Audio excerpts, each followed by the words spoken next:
حضرت مولوی رحمت علی صاحب جن کا میں نے ذکر کیا انڈونیشیا میں رئیس التبلیغ تھے. وہ پاڈانگ کے قصبے میں رہتے تھے. محلہ یاسر مسکین میں آگ لگ گئی مکانوں کو. لکڑی کے مکانات تھے. وہ آگ بڑی شدت کے ساتھ مکانوں کو جلاتے چلی آ رہی تھی اور اس مکان کی طرف بڑھ رہی تھی جس طرف حضرت مولوی صاحب کی رہائش تھی.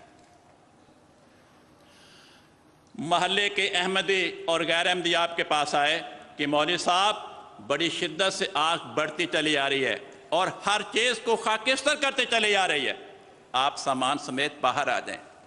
مول صاحب نے جواب دیا نہیں, یہ آگ مجھے کچھ نہیں کہے گی, اور دعاؤں میں مشغول رہے.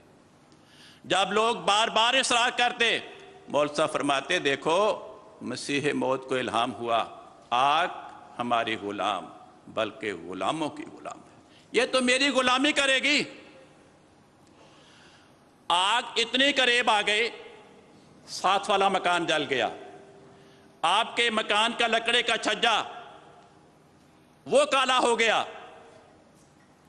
فوراً بادل آیا, موسلادھار بارش برسنی شروع ہو گئی, آپ کا مکان محفوظ ہو گیا.